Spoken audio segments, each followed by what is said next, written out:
Yo, what's up everyone? How you doing today? If you didn't check out my previous video, you could check it out right here. I did 20 minutes of free play. I think personally free play is one of the, if not the best way to improve in Rocket League. And so I brought you that video. So now I'm gonna show you all of my settings, every single one, and basically tell you what settings are like the best and more comfortable for Rocket League, for the best Rocket League experience.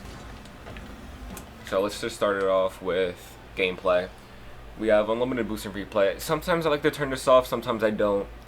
It depends on really how I feel. Like if I wanna just go around free play, hitting the ball like mindlessly, kind of just, that's when I like to have unlimited boost on. And if I'm trying to work on conserving boost, I like to turn it off. Now the boost wastes, and I can basically just work on whatever I need to work on. So that's really just a preference up to you. It doesn't matter what you choose. You can choose whatever you want. Text chat I have on. All this I think this is all like standard from when like the game first starts. This is it. Now my camera settings. A lot of people wanted to know this. So if you want to take a screenshot, it's up right here. Field of view 110, distance 240, height is 80, angle is -5, stiffness is 0.65, swivel speed is 6, transition speed is 1.6. I'm gonna run you through what each of these settings do, so that you guys aren't like worried about like what each one does. So field of view, basically what it is it lowers or raises how much you could see of the field. Basically like field of view. So as you can see, with a lower field of view, I don't really get a big picture of the field. Now when I raise that, you can see it starts to all push back a little bit. Because as I raise it, my field of view, it gets bigger. My view gets a lot bigger. Some people like to have this 108, 109, or 110.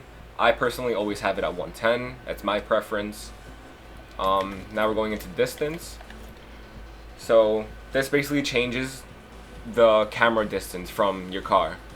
So a low distance camera will be a lot closer to my car. Wait, I actually like this. What the hell? Hold on. I like this. Never mind. But a higher distance would push the camera all the way out. Which is like, this is something that I see a lot of lower ranked people having, like these settings. This is actually what I've had for a while when I first started playing Rocket League. That's also a preference too. Mine, I like to keep around 240 to 260 depending on like how I'm feeling. Height, basically how high the camera is depending on your car. So a lower height would bring the camera down, as you can see, and a higher height would bring the camera up. If you prefer that, you can choose that. Personally, I like to have my height around 80 to 90-ish,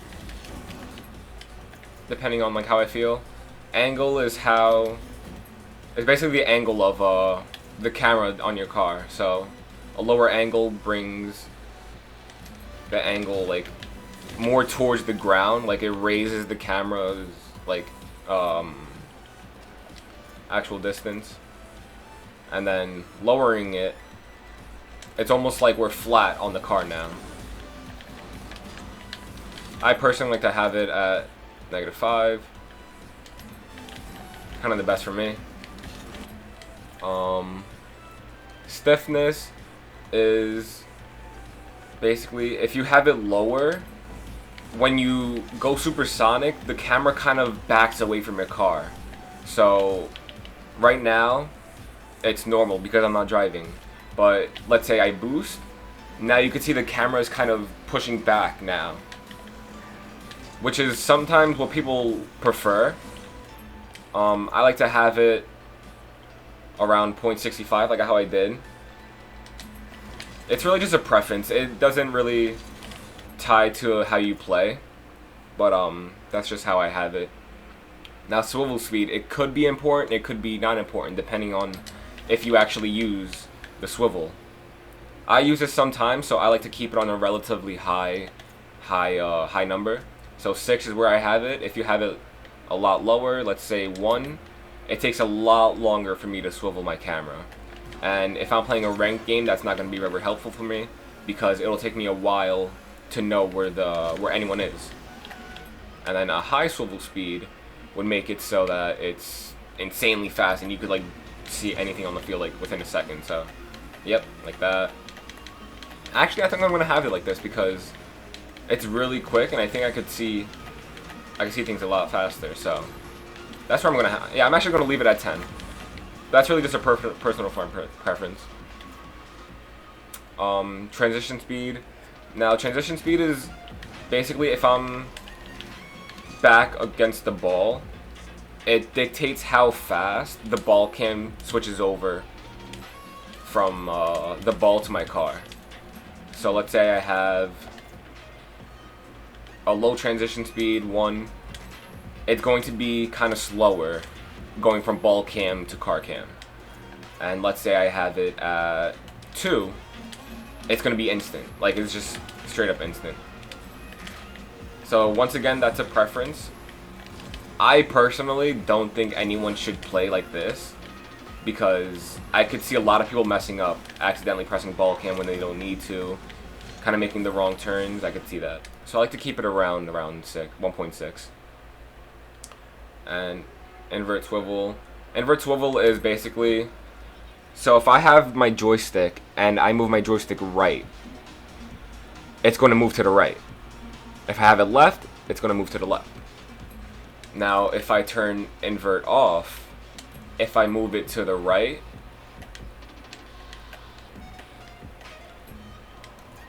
wait. I think that's a bug in Rocket League. Because if it's inverted, then I believe that if I turned it off, then if I move it to the right, it would go to the left. And if I move it to the left, it'll go to the right. I think that's a bug in Rocket League. I don't know, but I have that on. I'm going to leave it on. And now something that everyone should have on, camera shake. Camera shake is the greatest thing in the world. Like, look at all the impact you get from hitting the ball. Like, look at that. You could see everything with that. Nah, I'm totally messing with you. Do not have this on. Now we're going into control settings. These I like to keep I like to keep like at these settings. I don't really like changing it too much. It depends on if I feel slow or fast. Steering sensitivity is basically how sensitive your joystick is to the steering. Basically what it sounds like. Aerial is if I'm in the air and the joystick, if I move the joystick, then it dictates how sensitive it would be. So I like to keep it around like 1.5, 1.4. Let's say I had it at 10. Let's see how that feels. So like my stick is super sensitive in the air now. So like I'm trying to go to the left and it's just like it's almost like instant. Like it just happens so quick. Now this could be something that people like depending on how you play. It's really just a preference. This is all a preference for you. But I'm gonna lower it a lot to 1.5. Let's go back to it. Alright. Controller dead zone. Pretty self-explanatory. I have it at 0.13. Dodge dead zone. I don't have controller vibration on. Ball camera mode, I have to toggle it. Push to talk. I don't really use a mic in the game, so I don't really mess with that. And I use keyboard and mouse, so I don't have to worry about mouse or keyboard settings.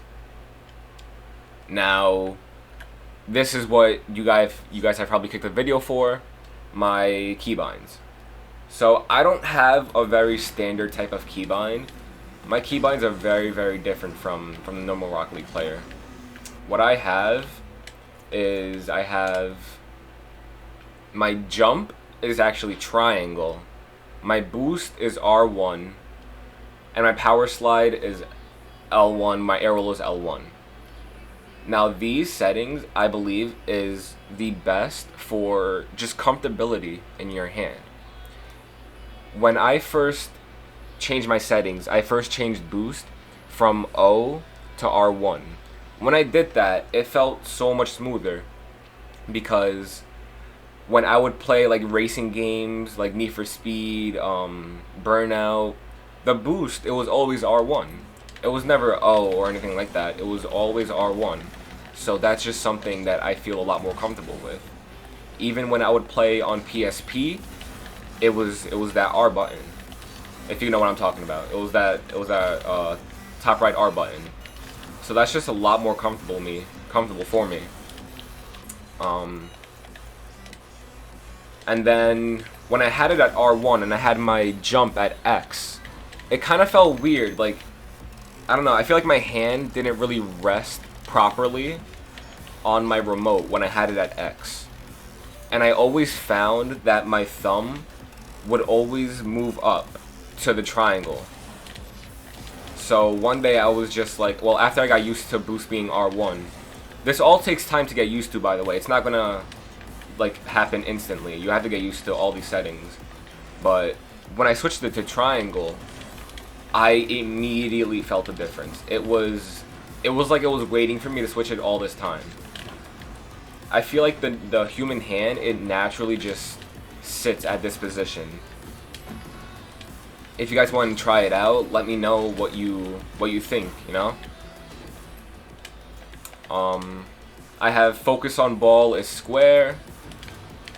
I think that's standard from like when the game first starts. I think you have it as square. Let's see. Okay, so my air roll, I don't have air roll left. I have air roll right, and I also have my regular air roll that I do with L1. I think a lot of people have that. But my air roll left is O. And the reason I had it at O was because when your thumb hits O, it kind of, the way I hit it is I hit it with like the bottom of my thumb. So like I hit the O and then I hit the triangle at the same time. So that's the easiest way for me to stall. So if you guys want to try that out, for me it's personally like the most comfortable setting ever. I would not change this at all. And it's just worked wonders for me. Ever since I changed it, that's when I've improved drastically. And I'm 100% honest with you guys. I've had friends who've changed their settings from X to triangle and boost from O to R1. And they even told me that they felt like a huge difference. So, it's up to you if you want to change it or not.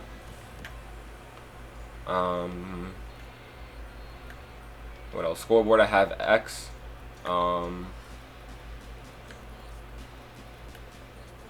Yeah, so my interface, some people like to lower this. Some people like to raise this. Personally, I keep it at 100, 100, 160. And basically what the interface scale does is as you lower it, the interface gets lower. So as you can see, my boost is now like insanely small, and the ball cam to the bottom left is really small too. Some people like this. I think Squishy Muffins has his like a little bit low. So it's really just a preference on how you play.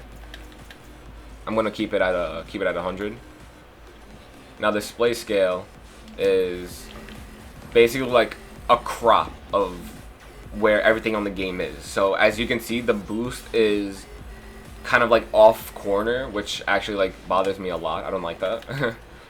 So I'm gonna put it back to 100, and that's basically what it does. Nameplate scale. This is when if you're in game and someone's nameplate, well, basically like their nameplate, if you raise it, the nameplate is a lot bigger. If you lower it, it's a lot smaller. Some people like to have it smaller so they don't really get distracted by the nameplates. I like to keep it relatively bigger because I like to see like how close they are to the ball, if you know what I mean. So I have that at 160.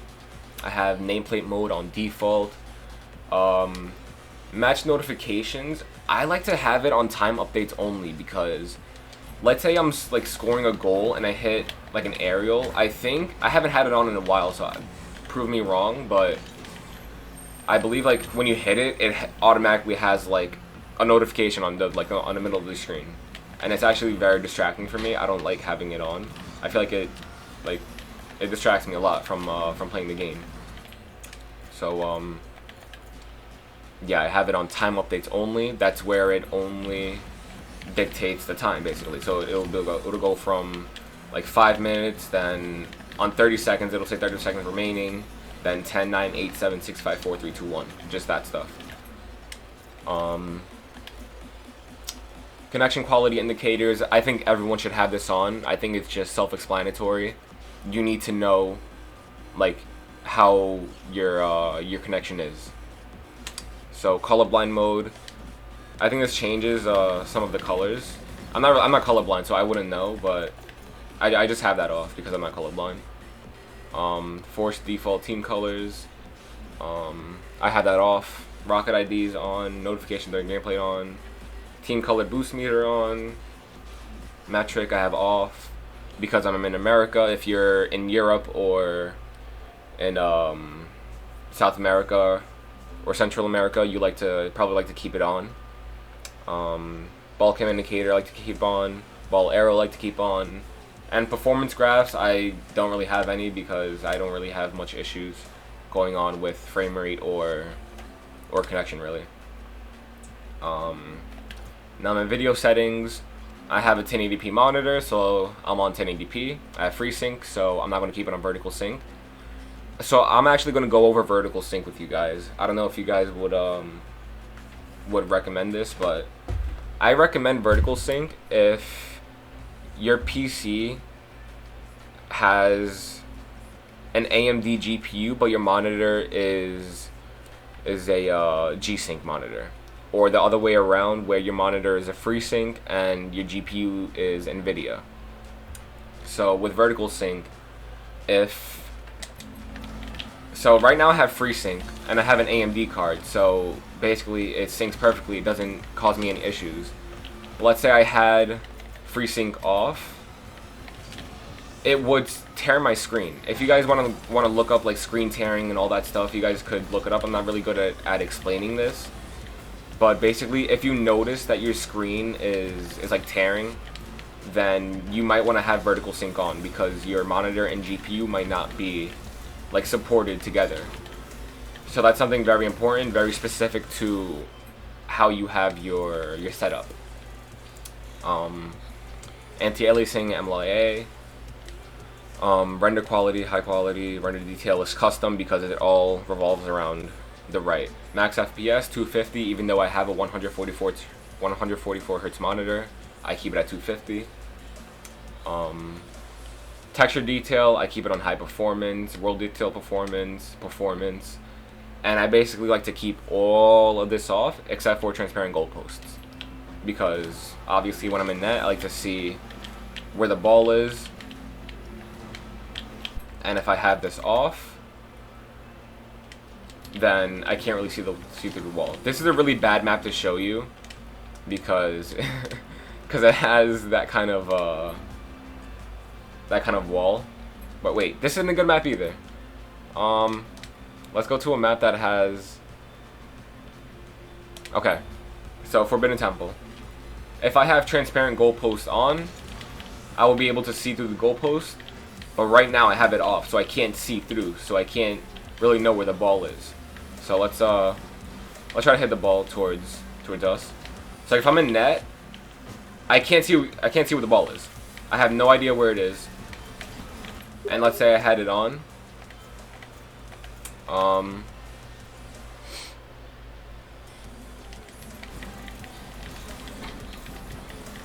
I can see the goalpost, so I can see where the ball is. I think everyone should have this on. I think it's self-explanatory.